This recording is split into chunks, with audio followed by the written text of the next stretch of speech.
everybody, I'm Angie Goff, and this is the Oh My Goff Show. For nearly 2 decades, I've covered big stories and big names, whether it was reporting from the royal wedding, the Super Bowl, or sitting down with the First Lady. There's one thing I know for sure.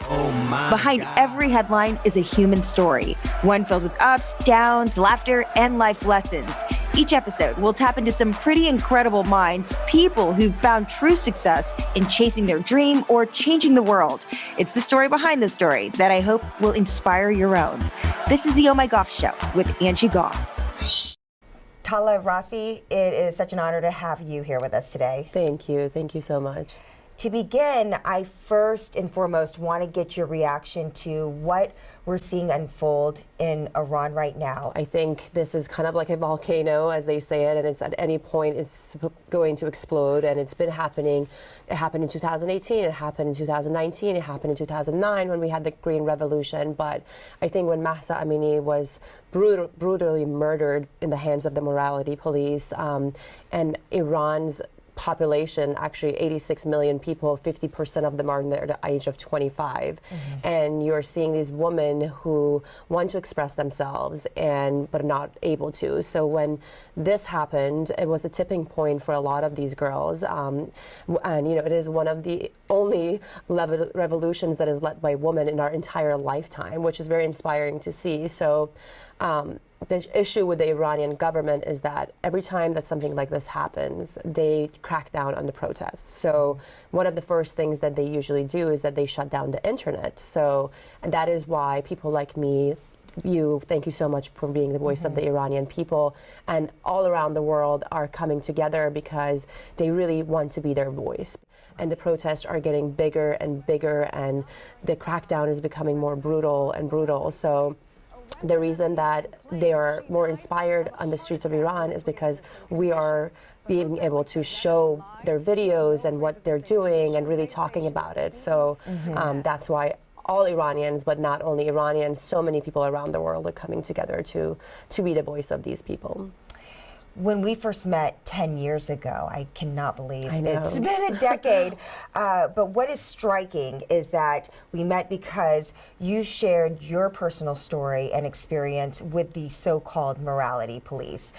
The very same thing that we are talking about today, that the world is talking about today, was a conversation that we had 10 years ago. Yeah. And so I want you to take me back to being 16 years old, 1998. I know that you were born in the U.S., but you were raised in Tehran. Yes. So, 1998, you were going to a party. What happened? Yeah, so, you know, before the 1979 revolution, Iran was a very modern country. So, like many Iranians who lived in Iran or even abroad, we grew up with families that, you know, allowed us to have freedom. You know, I would go to school and then I would have to cover myself by law, and then I would come home and watch like TV shows like Baywatch or 90210 on illegal satellite TV and wanted to do what those kids were doing. Could you get in trouble if you got caught watching that? Of course. Satellite TVs were illegal. Often the government officials would storm into houses that they would see that they had the satellite TV, take them out, arrest people. But my friends and I, there was about 30 of us, my brother was at the party as well, we got arrested in a house party. And a lot of times you can actually, pay off the government officials. It really depends on who you get arrested by. And we got arrested, we got sent to jail for 5 days. They had handcuffed us, they were searching us for drugs. I mean, we were 16 years old. And we were trying to find clothes to put on so that we were more covered.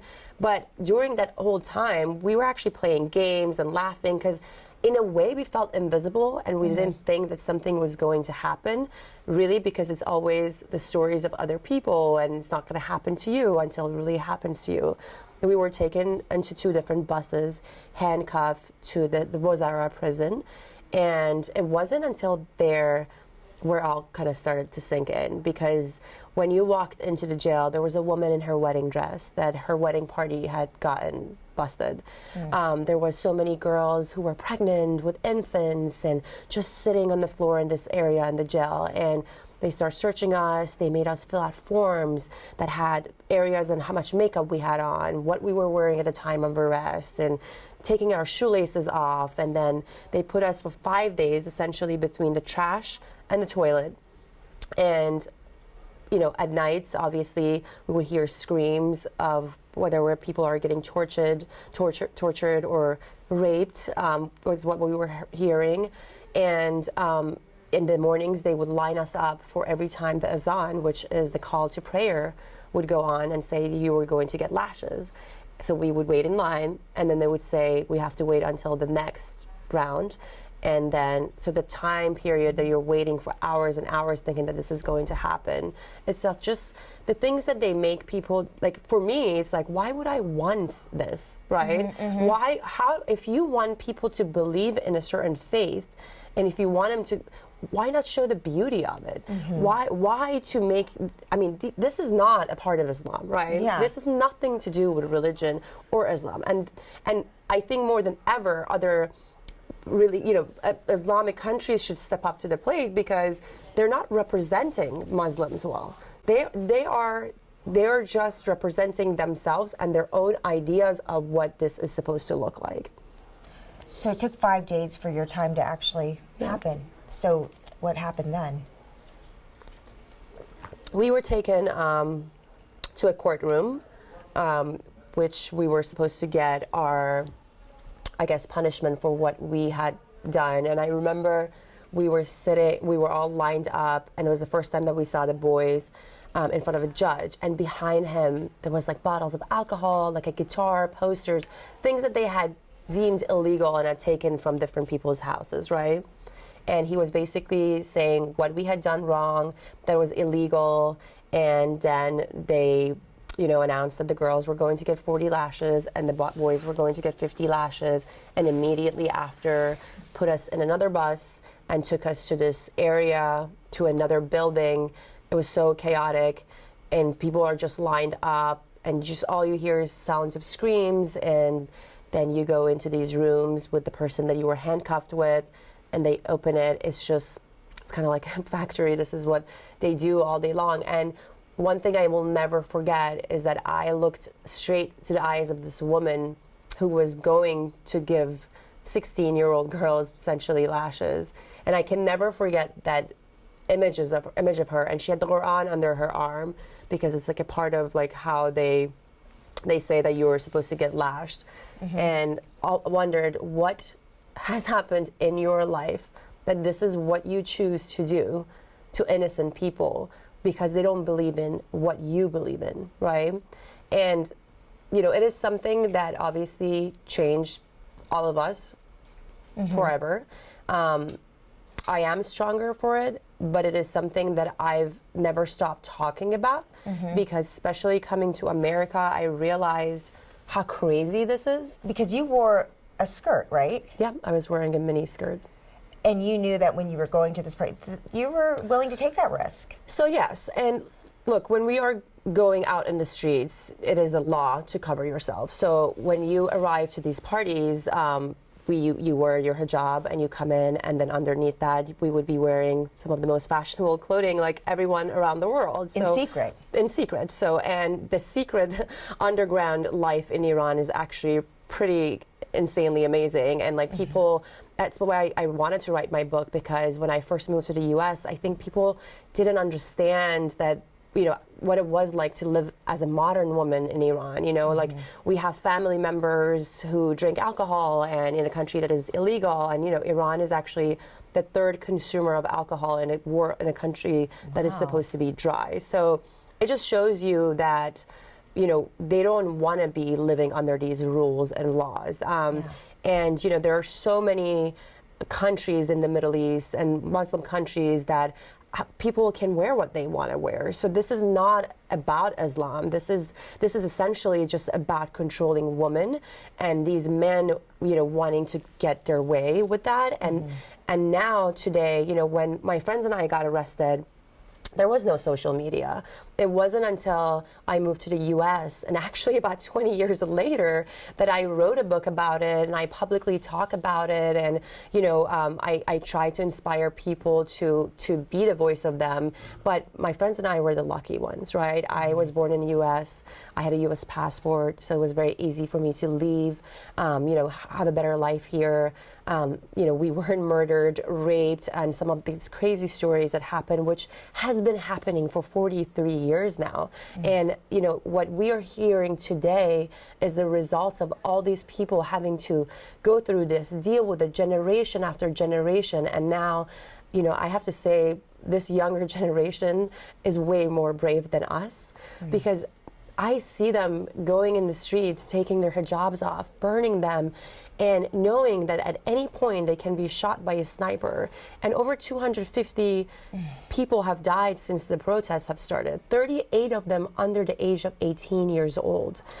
I heard school children too. Oh, so now actually the protests are all mainly happening in schools. So this is a revolution led essentially by school girls, right? Because they don't want to live this life. Imagine. Back in the days, I would watch Baywatch or 90210, right? Once a week, or when you would, and I always thought about it. I wanted to do that. Imagine these kids, whether the government wants to ban Instagram or Facebook, they utilize VPNs, they get around, they see what's happening in the world, right? So they're on TikTok, they're on Instagram, they see how these beautiful women all around the world are living, and they want to do that. And they can't comprehend why they can't do that. You know, it's not because a religion thing, because we know there are other Muslim people who are not forced by law to cover themselves, right? So they don't want it anymore. And besides the fact that, and you know, it's in this US, a lot of people are saying, well, this is causing Islamophobia, and you know, why are these girls burning their hijab? And I don't think people understand, and I think it's very important for people to understand, this has nothing to do with the hijab, right? This has nothing to do with Islam, because as Iranians, we actually all know and love someone who wore the hijab, but also embraced my hair and embraced what I wanted to wear, right? The people that are nice, and you know, this is not how you make someone become a better Muslim, right? It should be a choice. In Iran, women cannot sing. They cannot dance. They cannot ride a bike. They cannot leave the country without asking Can't for wear a fingernail man. polish? No, when I went to school, they used to line us up every morning and check our hair, check our nails, and make sure that we don't have polish on, we don't have hair color on, we haven't waxed our eyebrows. And you know, Iranian girls have a lot of hair, so at a certain age you want to start taking care of yourself. So it is like a military situation in universities, schools. Girls and boys are separated, and only in universities they can go in the same university, but they still have to eat separately. They have to, girls sit behind men in classes, women sit behind men in buses. So it is not about just the forced hijab. So there are different types of levels of, I guess, morality police in Iran. You know, there is the regular police where, you know, you usually kind of pay them off and they're fine. Then there is another group called the Comité, which, you know, they're a little bit more strict on women's clothing, and they're also easier to deal with. But then there is the Basij, which, you know, this group of people actually came to play when the Iran and Iraq war was happening. So they were really brought into Iran to fight during the war. And after, you know, the war, they were given a job of essentially imposing these very strict, you know, restrictions that the government was, you know, putting for women, men, or whatever that may look like. So before the 1979 revolution, alcohol was legal. Parties were not only a thing, as if you know any Iranians, we love to sing, we love to dance, we have poets, and I have the best party. My Iranian friends, listen, you know, we get lit, like we have fun. Yes, and they are full of life. So yes, it would be like you and I, you know, have a government change in America, right? And tomorrow the government decides that you and I have to start covering ourselves when we go out in the street. You know, like, doing things that you don't necessarily believe in, right? And I always, when I do a public speaking or talk about this, I think because it's so hard for people to comprehend what a morality police is or what this looks like, I always bring up the fact, I'm not sure if you watched the television series on Hulu called The Handmaid's Tale. Oh yeah, I was actually in The Handmaid's Tale. I was a handmaid. Yeah, I was an extra. No way. Yeah, That's so I was. Cool. It was written by Margaret Atwood, the book, in 1985. And she was actually inspired by the Iranian Revolution. One of her inspirations was from that and what, all the freedom of women were taken away. Obviously, she focused a little bit more on fertility and that stuff, versus the Iranian woman had different sort of freedom taken away from them. But I always like to bring that up because I think it will be a little bit easier for people to understand what it is to go through a life where you have a generation who lived so modern. Iranian women were among some of the most beautiful, fashionable women around the world. They are smart. We have the rate of people that are educated, women that are educated in Iran is one of the highest in the world. So to out of a sudden take all of that away from them, it really results in a culture crash, right? So when I was growing up and had access to watching these things or, coming to family parties where everyone's drinking and singing. But then as a little girl, as little as like 7, 8 years old, you have to start covering yourself.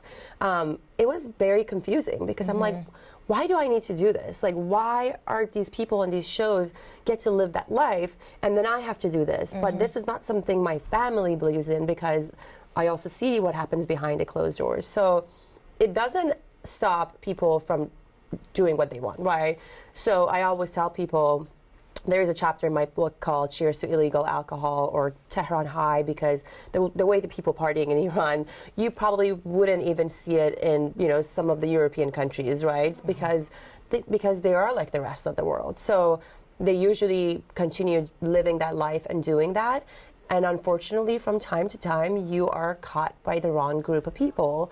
And depending on their mood or, what the situation is, they can take you. And I always say we were lucky because there are many people that have died, many people that are still in jail. We only spent 5 days in jail, which is quite crazy for 16-year-olds to do. Because you wore a skirt. Right, and we were at a co-ed party, and to the girls to receive 40 lashes and the guys to receive 50 lashes as a punishment. At 16 years old, it's something that it's not easy to comprehend for the rest of the world. But I think what's very important now today, I mean, I always try to raise awareness, whether writing an article or the book, and continue to talk about this because there are thousands and hundreds of thousands of women in Iran that their stories never came out. Mahsa's story is one of the million stories that are out there that never came out. It happens every day. It happens every single day, and that's the crazy part. But now there's no going back because this generation is one more brave than us. They do not want this regime. They want their basic human rights, and they are so brave, and they're willing to fight for it. And imagine and die for it. Yeah, they are dying for it. Imagine like a 15-year-old girl watches Harry Styles holding a sign that says, "I'm standing with the women of Iran," right? Imagine these girls that go to these guys' concerts and stuff. They're so excited, but imagine when they see that, how much fuel it adds to their fire on the streets. So that's why it's so important for people outside of Iran to continue to do that, because if we stop talking, 13,000 people that we know of have been arrested. There are 7 people that got the death sentence yesterday under the age of 18 years old, under the age of 22 years old, that are getting death sentences because being a part of the protest. So if we don't continue, all those people are going to die. I told one of my friends, it's like, I've never wanted to be inside Iran more than I want to be now, because I am honored to be sitting here and talking to you and so appreciative of that, but I want to be in the streets and I want to fight with them, because I think for Iranians there's so much pain because every Iranian knows a person that has been to jail. Every Iranian knows a person that has beaten, you know. Every Iranian knows a person that has had to deal with something like this, and right? Like the norm, scary. I mean, it's scary. And that's what it is. It was kind of like the norm. And, you know, I spent some time in Dubai, and there was a moment for me, and that's where the whole fashion is freedom and my swimwear line came. There was a moment on the beach that I saw a European girl in a, you know, European cut bikini on the same beach as a woman, an Arab woman who was wearing the burqa. And I thought there was something so powerful about that, because she was wearing it on her own choice, right? I am so for people, if you want to wear the hijab on your own choice, more power to you for choosing what you want to do. But there should also be more power to the girl who wants to wear a bikini, right? And not be forced and raped and lashed and tortured. I mean, there are protesters. There's this girl, Nika, who was 17 years old. And she stood on top of a car and took her hijab off. And, you know, she's protesting peacefully. And she called her family at around 11 p.m., said, the government officials are following me. And nobody heard from her for about 10 days. And then they finally had to identify her body, which her whole face was completely smashed. She was repeatedly raped and then thrown off a building. So sometimes I question... 17. Well, it shouldn't be anybody, but... So in the Islamic Republic's law, they say they cannot give someone a death sentence if they're a virgin. So when they arrest these children, on their own rule that they have made, they rape them because they can murder them if they're a virgin. And then they kill them. And this is happening as we speak every single day during these protests in Iran, and way more beyond that. I mean, there are so many women that have been in Evin prison for such a long time, and you know, poets and journalists and activists and lawyers and political figures that have been there for years and years, and God just knows what they're doing to them. You know, there's no laws. There's no. It's just their law and what they feel like they want to do. That is unbelievable. I mean, I am just disgusted thinking about this, and you know, you're really painting a picture without even having to see anything. Yeah. Of just how scary it is to be a woman in that country right now. For 43 years, yeah. Yeah, and especially if you choose to have a voice. Yeah. Something that we're born with, right? But you know that there is a chance that you may not come home every time that you're doing that. And they're doing it. And now the schoolgirls, they're ripping up the supreme leaders' photos, and they're taking their hijabs off, and they're just saying, we don't want this anymore. They don't want it. There's 84 million people that live in Iran. 50% of them under the age of 25 years old. They don't care about what your beliefs are. They want to express themselves like everybody else in the world, and they should have the right to do that.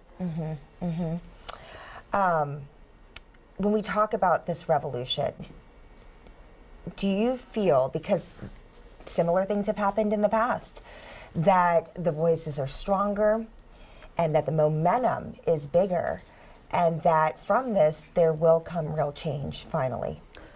Yes, it is certainly a different type of a revolution. It's bigger than we've ever seen it. You know, I think for the Islamic Republic, it's just the time. You know, we've been saying it for 10, 15, 20 years. It's going to collapse. They cannot sustain this in the 21st century. I mean, these brutal punishments and how they're making, and to top of it all, besides all this, the way the economy is going, you know, the pollution, everything that is happening. So yes, I do believe this is very different. I also know that we can't go back from this. It's never going to be the same. The way there was a video that I watched last night. I think I watched it 30 times, and I was just sobbing because there is a guy on the floor, and there's about 30 government officials beating him to death, and then they run him over with a motorcycle. He doesn't even have weapons. It's literally, at this point, a dead body. So the world cannot watch this and be okay with it. You know, Iran still sits on the UN's Commission for Women's Rights. And, I know Michelle Obama, along many other people, have signed to remove them. I ask, how did Iran, the Islamic Republic, got on the UN's Commission for Women's Rights to begin with? Do you know what I mean? Yeah, it's interesting. So I think the world needs to do better. Yeah. And I also think more people, obviously this is very, very personal for Iranians, right? Or for people that know Iranians, but especially for those of us who live there, it hits really hard. And I had a conversation with a friend of mine, and I said, I just don't understand why the world is not doing anything. And she said, because it doesn't affect them. But this is different, because this is the first and only revolution ran by women, and not only women, teenage girls, right? Babies, yeah. So all those women who believe in women empowerment, all those women that stand up for Me Too, all those women that want change or standing up against the abortion, every woman, because it's happening in Iran today, it can be happening in America one day. Anywhere. So we need to stand with the women of Iran and make sure that all women around the world know that we are all together, right? And I think this is why this revolution is so important, and it's spreading so amazingly. Every post that you make, you creating this podcast, everyone that is speaking, it's getting to people. Iranians were like, why doesn't Michelle Obama doesn't say anything? Or Oprah, it took them 40 days before they said something. But I asked my Arab friends or Middle Eastern friends, they're like, oh, I don't really see the videos you're talking about. So the more we post, the more we talk about it, the more people will come together. And, the Prime Minister of Canada was in the protest with the Iranian people. He's putting sanctions on the Iranian government. So the more we talk about it, the more we will be able to do something. We cannot go back from this. There is no going back. In addition to all of that, there are people that want to know how they can help, what they can do. Is there anything else that we can do to show our support? Yes. So, obviously the main thing is to share their stories, right? Because one of the biggest power of social media, as much as sometimes social media could be awful and take your time, it is a very powerful tool, because without social media, we wouldn't even hear any of these things, right? So continue to share, reach out to your, politicians in your cities, ask them what they're doing about Iran, what's happening in Iran, tell your friends, even if you can influence one person and change their mind about what's happening in Iran, that's very helpful. The other thing is that I like to say is that people need to educate themselves, because there was a woman that came out in Boston about a week ago, and she made Mahsa Amini's birthday Boston Hijab Day. Because she thinks that it's creating Islamophobia, where these girls are burning her hijab, which is such a harsh thing to do when someone was murdered when her hair was showing a little bit. And that's why I say, please educate yourself, because sometimes people think that this whole revolution is only about this headscarf. But it's really not about the headscarf. It's way deeper than that. There's way much more than that. Iranian women can't even ask for a divorce. Their husbands could have other wives and live their lives. They can't even legally ask to get a divorce. They can't leave the country without, there's so much more to that. Yeah. They're secondhand citizens. So people need to educate themselves and continue to share, reach out to their politicians. There's a lot of petitions going around. Please, please sign as many as you can to remove the Iranian government out of the UN's Women's Rights Commission, to try to sanction them. And the craziest part of all this, the supreme leader's granddaughters live in LA, and they don't wear the hijab. And they are posting as models, Instagram models.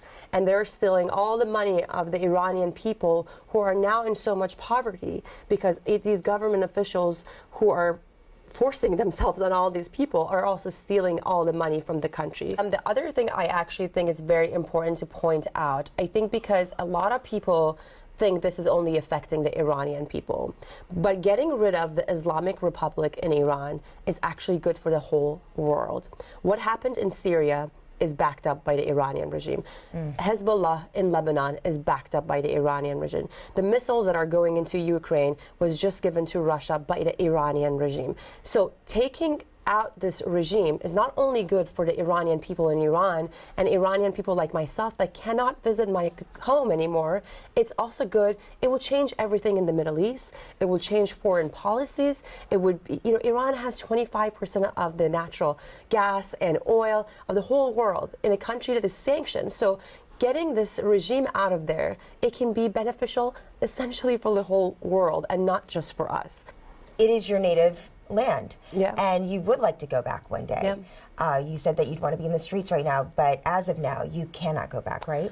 No, so I wrote the book, publicly talking about my experience with the Iranian government. I have so many articles. I've been public speaking. I designed bikinis for the Miss Universe pageant. By the way, what a better way to say "F you" than come to America and then all of a sudden design bikinis for people. Okay, I got sister. That's pretty awesome. Not only that, but then you go out to outfit the Miss Universe pageant. You become this rising star. It is quite the success story, and we know that there's a lot of struggle and hurt. And it was that one night that really carved a new path for you. Yeah.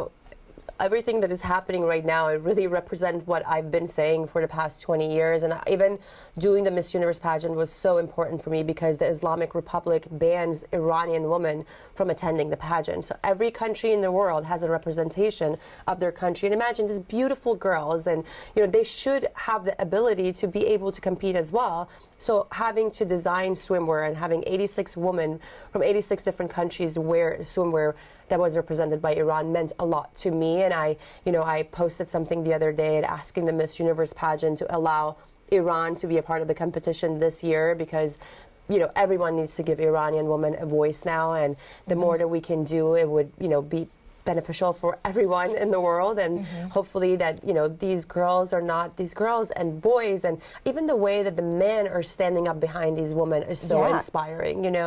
I hope and I pray that not many more have to die, and that we can overthrow this regime. And you've always had the designer bug in you. I love that when you were younger, you always talk about your mom and her clothes, and she had a fur coat. And, and that's kind of where it all began, right? So tell me about that.